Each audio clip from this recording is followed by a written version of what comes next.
One of the best networks on TV wanted to turn Mad Men into a half-hour comedy. It's a good thing Matthew Weiner didn't listen. Mad Men ended 10 years ago this week, so here are some things I bet you never knew about it. The story behind Mad Men starts in 1999 with the sitcom Becker. You see, after he struggled for more than a decade trying to become a screenwriter, 35-year-old Matthew Weiner finally arrived in Hollywood by landing a staff writer job on that Ted Danson sitcom. But Weiner had aspirations to write something a little bit more dramatic, as a way to expand his portfolio. So he wrote an original drama pilot completely on spec. It was set in the advertising industry of the 1960s, and its main character was a 35-year-old man whose struggle matched his own. As Weiner explained to the Paris Review in 2014, I just wanted an excuse to exorcise my demons, to write a story about somebody who's 35 years old, who has everything, and who is miserable. Later we learned that the character of Don Draper was also inspired by Draper Daniels, a real 1950s creative director Leo Burnett who worked on the Marlboro Man campaign, and Bill Backer, an ad exec at McCann Erickson who created I'd Like to Buy the World a Coke in 1971. But Weiner also gave the character a big secret. He wasn't really who he said he was. As the writer explained in 2015, the show was always inspired by the fact that you can change your name. So Weiner wrote the pilot spec script for Mad Men in 1999 while working on Becker. Mad Men is of course a play on words, ad men as in the advertising execs, mad as in Madison Avenue in New York City, and mad as in angry or crazy. In 2002, Weiner sent the script to The Sopranos creator David Chase, who was looking for new writers at the time. Chase was so impressed with the Mad Men pilot, he hired Weiner as a staff writer on The Sopranos.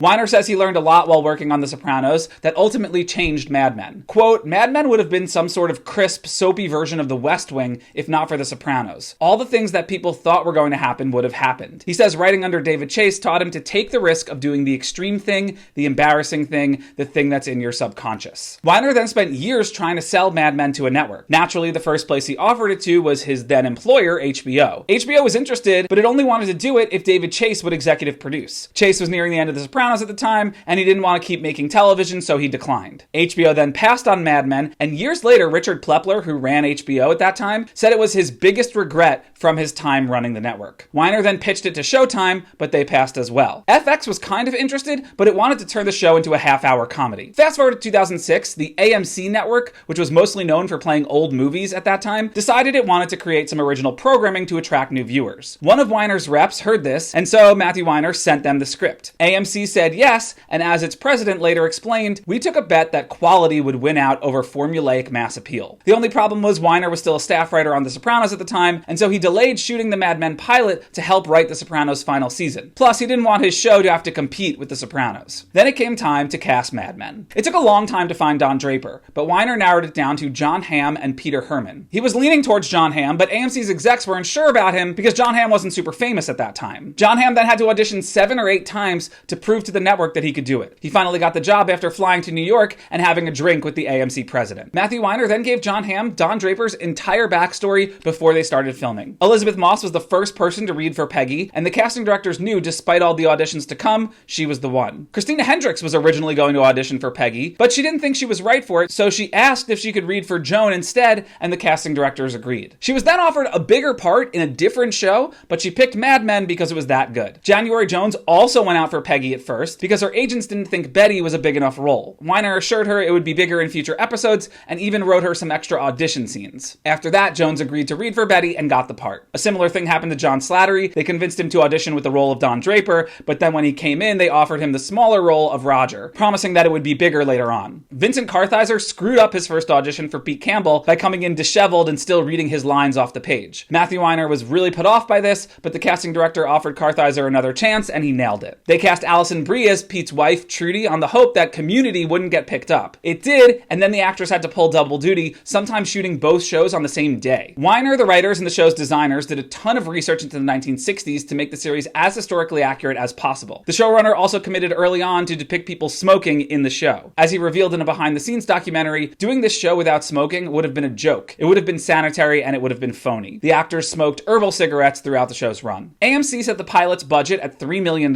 Future episodes would cost between $2 and $3 million an episode. They shot the pilot in 2006 at Silvercup Studios in New York in just 2 weeks. The show would later move to Los Angeles Center Studios for the rest of its run. Weiner and company intentionally made the show look like 1960s cinema. Alan Taylor directed the pilot, and he avoided Steadicam and handheld camera work because they were not part of the filmic language of the 1960s. Instead, he leaned on dolly tracking shots, and the set was built big enough to accommodate those dolly tracks. The show's visual style was also heavily influenced by Alfred Hitchcock, and the opening credits were meant to evoke the filmmaker as as well. Alan Taylor purposely obscured shots of Don Draper in the pilot to give him an air of mystery. And he shot with a lot of low angles to show the ceiling and highlight the architecture of the Sterling Cooper office. After they finished the pilot, AMC then had to go out and find a studio partner that would help finance this very expensive show. Nobody wanted to come on board because AMC was a tiny network and they thought no one would actually watch this show. But then Lionsgate saw it and appreciated how good it was, so it agreed to co-finance the series. Mad Men premiered on July 19th, 2007, and would end up running for 7 seasons. There was some conflict between Matthew Weiner, AMC, and Lionsgate over the years around his contract negotiations. First, AMC waited a really long time to renew the show for a second season, and Weiner thought maybe the series would move over HBO at that time, but that of course never happened. And then his contract was up again after season 4 in 2010, and the network and studio waited 6 months to start negotiating. At that point, Weiner says they tried to cut the show's length, add commercials, and reduce the number of main cast members. He told The Hollywood Reporter, "They kept offering me more money to take those things, and I kept saying, no, this is not about the money." And he seriously considered walking away from the series during those negotiations. But they finally made a $30 million